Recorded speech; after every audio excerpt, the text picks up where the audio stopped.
The sound she registered, first, wasn't the door swinging open. It was the quality of silence that came after. Her two-line cooks going completely still. The Motown track bleeding from the little Bluetooth speaker on the shelf, suddenly feeling obscene in a room where no one was breathing. Nyla Briggs had her back to the door. She was mid-pull on a tray of lacquered short ribs from the lower oven, one hand gripping the rack, her hip wedged against the door.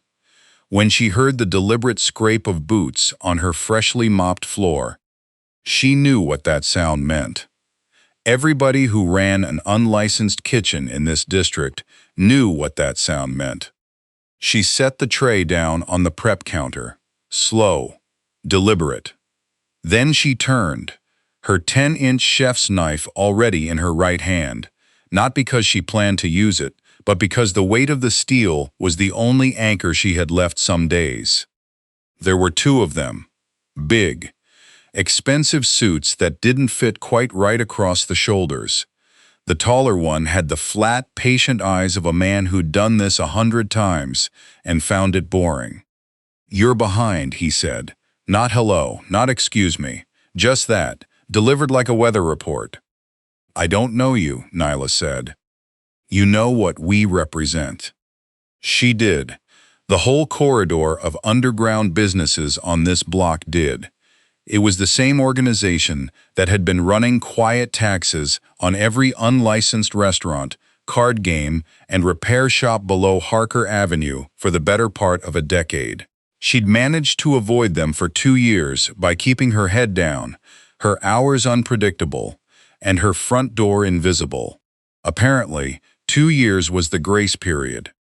"Whatever you think I owe," Nyla said, keeping her voice flat and easy, "I don't have it. My supplier raised prices 2 months ago. I've got 30 covers on a Friday night and a broken dishwasher, so." The shorter one moved toward the stove. He looked at the pots the way people look at things they're about to ruin. "Don't," Nyla said, and something in that single word made him stop. The taller man tilted his head. "You got a week. Mr. Hahn's generosity doesn't extend past that." She didn't know the name. She filed it away. "Tell Mr. Hahn," Nyla said, "that I'll send him a plate when I have something worth sending." The men didn't smile. They left the way they'd come, which somehow felt worse than if they'd made a scene. It was the quiet exits that meant they'd be back. She didn't sleep well that week. She ran the numbers 4 different ways on a yellow legal pad and arrived at the same answer every time. She was short. Not by a little. The equipment loan alone was 3 months past due. Her landlord was a patient man, but even patient men had partners she hadn't met yet. By Friday, she had decided that the only way through was to cook her way through it. This was not practical. It was the only thing she knew. She was at the stove by 3 in the afternoon, building the base for her grandmother's smoked turkey broth, the one she'd adapted over 6 years into something that stopped people mid-sentence when they tasted it. Something that pulled together the smoke and the deep heat of her grandmother's Louisiana kitchen and filtered it through the sharp, fermented brightness of the ingredients she'd fallen in love with when she'd stage-cooked in Seoul at 24. The result was a broth that tasted like 2 different heritages, sitting down at the same table. It was the thing she was most proud of in the world. She was stirring the pot when they came back. Different men this time, more of them, moving differently. And behind them, filling the back doorway, with the kind of presence that made a room rearrange itself. A man in a charcoal overcoat, water beating on the wool from the rain outside, who stood completely still and let the space settle around him like he'd been the subject of every room he'd ever entered. He wasn't collecting anything. That was immediately obvious. The men with him were too careful around him, too contained. This was not a man who ran errands. He looked at her kitchen with the expression of someone who had expected something. and arrived at something else entirely. Seokhyun had not intended to be here. He had been walking. That was all. Walking because the anniversary of her death had made the penthouse unbearable, and the rain-slicked streets were better than silence. He had stepped into the alley only to collect his men, who had lingered past usefulness, and to remind them with a look that his time was not a resource to waste. Then the smell hit him. It came from the vents above the side door. Something deep and smoky and alive that reached through the cold November air and pulled at something inside him he had assumed was long since sealed. He had followed it without deciding to, which was already strange. He did not do things without deciding to. Now he was standing in a kitchen the size of a decent walk-in closet, staring at a woman in a gray apron who was looking at him the way people look at traffic cones. Inconvenient, temporary, easily worked around. She had a wooden spoon in one hand and a chef's knife in the other. She had not put either of them down. "Whatever it is," she said, her voice carrying the same flat, unhurried calm he'd overheard through the door. "The answer's the same as it was 3 days ago." Han looked at his men. They straightened immediately. He looked back at the woman. "What's in the pot?" he said. It wasn't a question. She blinked. This was, he could tell, not what she'd expected him to say. "Broth," she said. "What kind?" "The kind I've been working on for 6 years." Han took a slow step forward. The woman did not move at all. She watched him approach the stove with the expression of someone watching a stranger reach for something fragile and quietly deciding how far they'd let it go. He looked into the pot. The surface moved slowly, a rich dark mahogany color with a thin veil of golden fat riding the edges. The smell, up close, was extraordinary. Smoke and something fermented, and underneath all a slow-building heat that he felt in the back of his throat before he'd even tasted anything. "Give me a spoon," he said. She stared at him. "Give me a spoon," he said again, "or I will pick up the one on the counter and do it myself, which I imagine you would find offensive." Something shifted in her face. A calculation. Then she picked up a clean-tasting spoon from the ceramic crock beside the stove, dipped it into the broth, and held it out toward him. Not offering, exactly. More like presenting evidence. He took it from her hand. Seokhyun had eaten in 40 countries. He had sat at tables that cost more per seat than most people made in a month. He had tasted things that food critics built entire careers around. He had not tasted anything in 6 years. Not truly. Not in the way the body registers flavor as something beyond fuel. He had eaten because his body required it. Nothing had made him feel anything. The broth did. It arrived in layers. First the smoke, deep and woodsy and honest. Then the body of it, that round, full richness that came from hours of patience. Then the heat, slow and climbing, complex in a way that cheap spice never was, pulling flavors forward that he hadn't noticed in the first wave. And underneath all of it, something bright and fermented and sharp that shouldn't have worked alongside everything else, and somehow made the whole thing make sense. He stood completely still. Across the prep counter, Nyla watched the man's face and saw something happen to it that she couldn't name. A shift, barely visible, in the muscles around his jaw and the corners of his eyes. Like something that had been locked found the edge of its door. Then, incredibly, the corner of his mouth moved. It wasn't much. It was the ghost of something. But the two men standing behind him went so rigid, she thought for a moment one of them might stop breathing entirely. Han set the spoon down on the counter. "I'll be back tomorrow," he said, "with a different arrangement." He walked out. The arrangement came by courier. Not by mail, by a man in a tailored suit who handed her an envelope containing legal documents so thorough it took her an hour to read through them. By the time she reached the last page, her hands were not entirely steady. He had purchased her equipment loan, her supply credit, the building lease, all of it, absorbed in a single stroke into a holding company with no name she recognized but a signature at the bottom. She did. Seokhyun in sharp, decisive strokes. He had also, per the attached letter of terms, retained her services as private chef, effective immediately. Her quarters would be in the East Wing. Dinner was at 7. Nyla read the letter twice. Then she picked up her knife roll, put on her coat, and walked out to the car that was already waiting. She had not agreed to anything. But she was not a woman who waited for walls to close all the way in before deciding to move. His compound outside the city was a thing of concrete and dark glass that looked nothing like a home and everything like a position.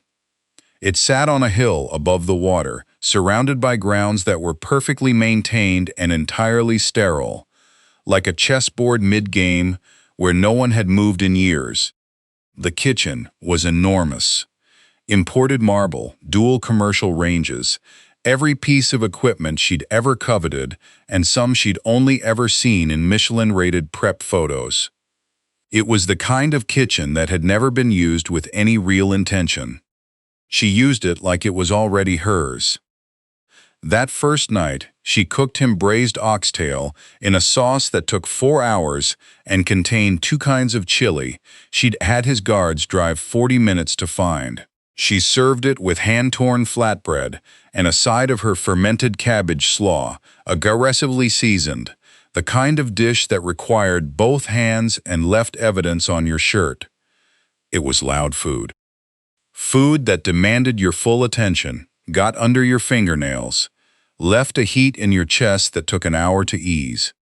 She carried the tray herself and set it in front of him at the long dining table, where he sat alone with a stack of folders, looking like a man who had not shared a meal with another human being in a very long time.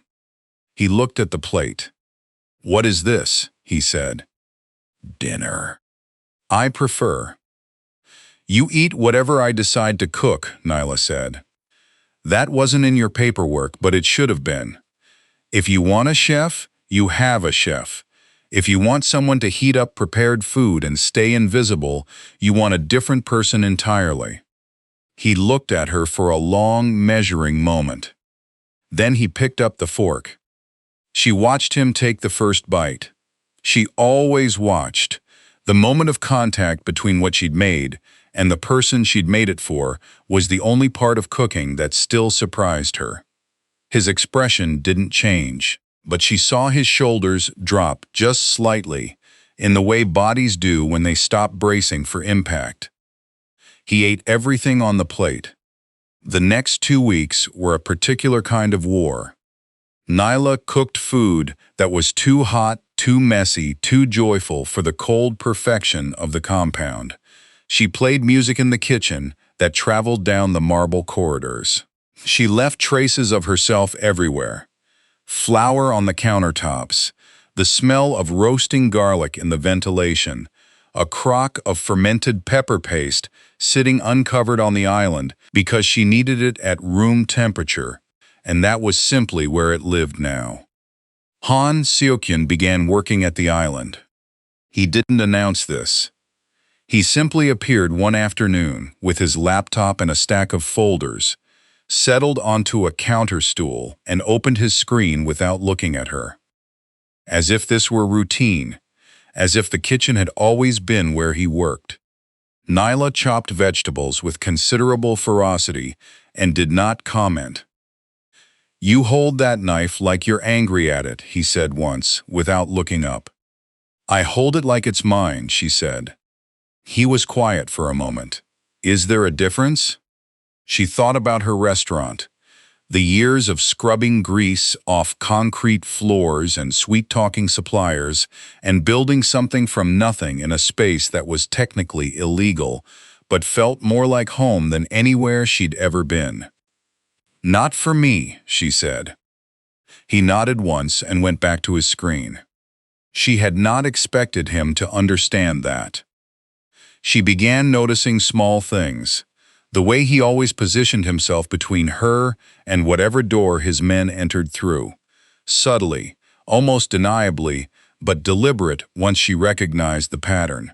A photograph in his study, a woman laughing candidly in natural light, which he had turned face down, the moment Nyla walked in, but which she'd seen in the half-second before he moved it. The fact that he never slept, as far as she could tell. The lights in the north wing burning at 3 in the morning, when she was up testing a new sauce reduction. 6 years, his Lieutenant Yoon had told her one afternoon, when she'd asked about the photograph with more directness than tact. Since the hit on the waterfront, since they'd taken her. Nyla hadn't asked anything else. She'd walked back to the kitchen and stood at the stove, with her hands flat on the cold marble, thinking about what it costs to keep moving when the thing you'd been moving toward is gone. The attack came on a Thursday. It started with the lights. The compound's power cut at 11:47 p.m.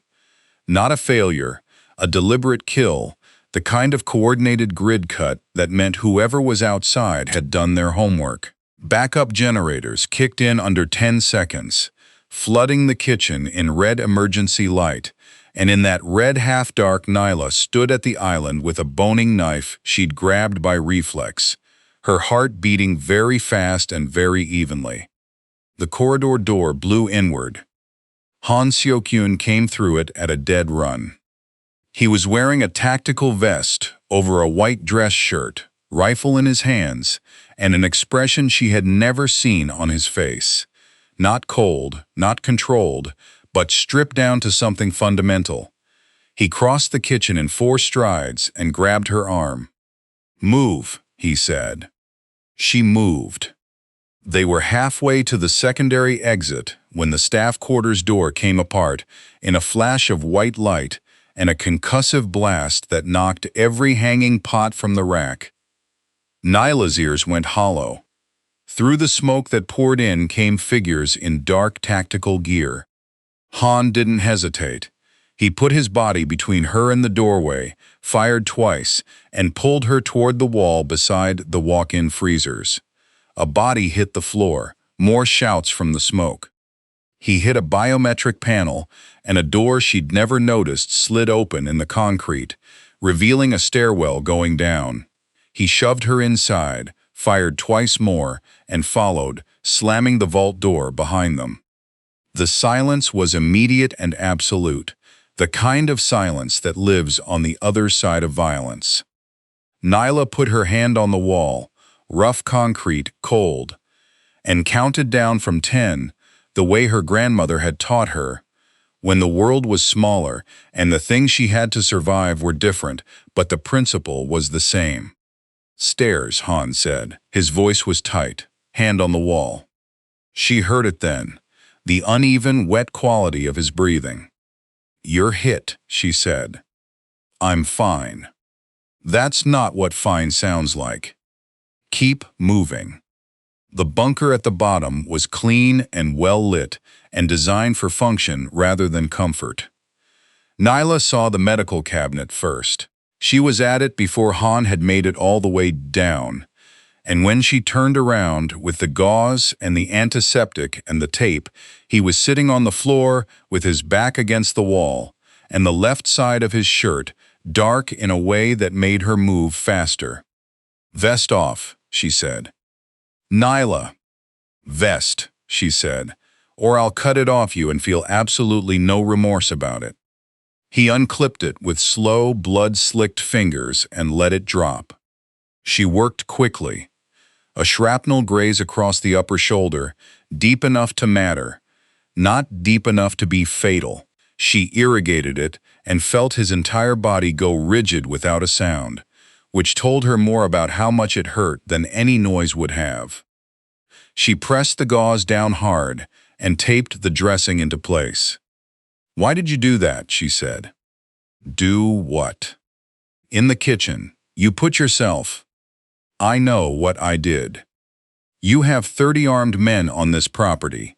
You don't throw your body in front of. You, he said.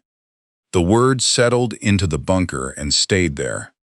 Nyla looked at his face, at the dark circles that had been under his eyes every single day since she'd arrived, at the way the emergency light made him look like exactly what he was. A man who had been at war with something for a very long time and was no longer sure he remembered what he'd originally been fighting for. Why? She said, quieter. Han's jaw tightened, then slowly it released. Her name was Mireille, he said. He hadn't said her name out loud in 6 years. He could feel the shape of it in his mouth, worn and familiar, and still broken at the edges. She laughed too loudly, and she had opinions about everything, and she burned every meal she ever tried to cook except for one thing, soft tofu stew, every Sunday without fail. He stopped. I've eaten in 40 countries since she died. I have not tasted a single thing. Nyla didn't speak. Until your broth, he said. He looked at her, and his expression was not the face of a syndicate head. It was the face of a man who had been very alone for a very long time and had stopped expecting to feel otherwise. His hand moved, slow, deliberate, giving her every chance to pull away. His thumb traced the line of her cheekbone. I'm not asking you to fix what's broken. I know better than to ask that. I'm asking you not to stop cooking. Nyla kissed him. It was not a soft kiss. It was the kind that comes from 2 weeks of impossible friction and 1 night of genuine terror, and it didn't pretend to be anything other than what it was.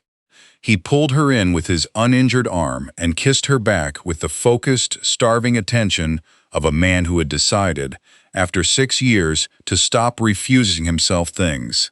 For a long time, the war going on above them belonged to someone else entirely. She found the file 3 days later. She had not been snooping. She'd been straightening his study, a compulsive response to stress inherited from her grandmother, when a thick folder slid from a stack of documents and landed open on the floor. She picked it up. She saw the red stamp. She sat down on the floor and read it. The file was 6 years old. It documented the attack that killed Mireille Han, the chain of events, the vehicles, the crew responsible. There were photographs and intelligence reports, and a section in the back that she made herself read all the way through, cataloging the men who had been accounted for and the ones who hadn't. The ones who hadn't. She recognized her brother's face before she registered she was looking at it. Dion was 22 in the photo. Taken from a parking garage camera, grainy and overexposed, sitting behind the wheel of a dark sedan outside a warehouse that the report identified as a staging point for the crew that had planned the hit on Mireille Han's car. He hadn't been part of the crew. He'd been a driver for hire, young and broke, and not asking questions he didn't want answered. But the file didn't make that distinction. Nyla sat on the floor of the study for a long time. Through the windows she could see the water, gray and flat and patient as something that had been waiting longer than she'd been alive. Her phone buzzed. The voice on the other end was pleasant in the way that very dangerous things sometimes were. They had Dion, the voice explained. Not physically, not yet, but within reach. They were the faction that had sent the team last Thursday. There was a vial in the compound kitchen, 3rd shelf of the center refrigerator, behind the miso paste. Left there during the breach. All she had to do was add it to his food at dinner. In exchange, Dion would be free and clear. She would walk out of the compound by morning. The line went dead. Nyla sat for another moment. Then she stood up, walked to the kitchen, opened the refrigerator, and found exactly what they'd described. She held the vial in the center of her palm under the kitchen lights and looked at it for a long time. She thought about Dion, 26 now, still making the same size of mistake he'd been making at 22, still somehow her brother in a way that had never been a choice and wasn't one now. She thought about the years of wired money and 2 a.m. phone calls and furious, helpless love for a person who kept making it difficult.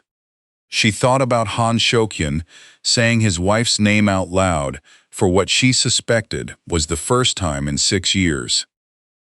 She thought about the way he'd put his body in front of hers, without a single moment of hesitation. Nyla closed her hand around the vial. She walked to the war room.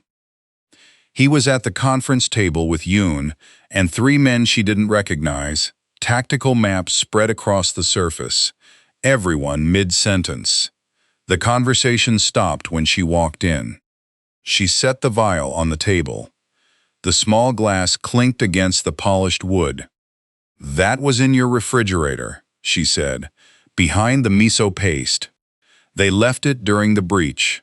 She watched his face and kept her voice even. "They called me this morning. They want it in your food tonight." The silence in the room had a specific weight. "They have leverage on my brother," she said. "His name is Dion. He's 26. He drove for a crew 6 years ago that was connected to the attack on your wife. He didn't know what he was transporting for. That doesn't change what he was part of." She held Han's gaze and did not look away from it. "I found the file. I know what he is in your records. I'm telling you before you find out any other way, because I am not going to be the thing they use against you, and I will not stand in front of you with a lie between us." She put her hands flat on the table. "If you need to do something about my brother, that's between you and him, but I want you to know that I had this in my hand. I could have walked out of here this morning." She looked at him steadily. "I'm still here." Seokhyun had not moved. He looked at the vial. He looked at her. The silence stretched long enough that Yoon shifted his weight almost imperceptibly. Han raised one hand, a single, minimal gesture, and the room emptied without a word. When they were alone, he said, "Did you know who I was the night you picked up the knife?" "No." "If you had." "I would have picked it up anyway," Nyla said. "Your men were in my kitchen." The corner of his mouth moved, not a ghost this time. A real movement, brief and complicated, that changed his face into something she hadn't seen before. Something that had been away for a long time and was finding its way back. "My wife would have liked you," he said quietly. "She would have told me you were too good for me, and she would have been correct." He picked up the vial and turned it between his fingers, unhurried. "The people who left this in my kitchen have made a significant error." "What error?" "They thought you were a weakness," he said. "They didn't understand that you're the only person in 6 years who has told me an inconvenient truth to my face instead of managing me." He set the vial down. "I'm going to invite them to dinner." She wore red. She wasn't sure why she'd packed the dress. It had been reflex, something from the back of her closet grabbed when the car was already waiting. But she put it on the night of the banquet, and it felt correct. Armor came in different shapes. The rival leadership sat at Han's table and ate what she had prepared with her own hands. The best meal she'd ever made, because she cooked the way she felt, and what she felt that night was something clear and cold and entirely decided. Their leader watched her across the table, with the patient expression of a man waiting for a guarantee to pay out. He expected Han to falter at any moment. He had built his entire plan around a woman he'd assumed was a lever. He had not understood what kind of woman she was. Han ate. He did not falter. At the 3-minute mark, Han set down his fork, picked up his napkin, and said with the mild conversational tone of someone discussing the weather, You chose the wrong chef. The room happened very quickly after that. She didn't watch most of it. Yoon had moved her to the doorway with efficient, impersonal professionalism, and she stood there with her arms crossed, while Han's operation concluded 6 years of unfinished business with the focused precision of people who had been waiting a long time for permission to finish something. When it was over, Han walked across the room to her. He didn't speak. He just looked at her. The red dress, the flower she'd somehow still gotten on her left forearm during prep, the way she was standing with her chin up, the way she always stood when she had decided to hold her ground. He took her hand. He brought her knuckles to his mouth. Dion will answer for what he set in motion, he said against her hand. On his own terms. I'll make that possible. He held her gaze. What I want in exchange is simpler. What? She said. I want to watch you open a real restaurant, Seokhyun said. Your name on the door, the debt cleared, the lease yours. No arrangements, no conditions, no obligations attached to me. He looked at her the way he'd looked at the pot of broth the very first night, like something that had been closed for a long time was deciding whether to open. Just a kitchen that belongs to you.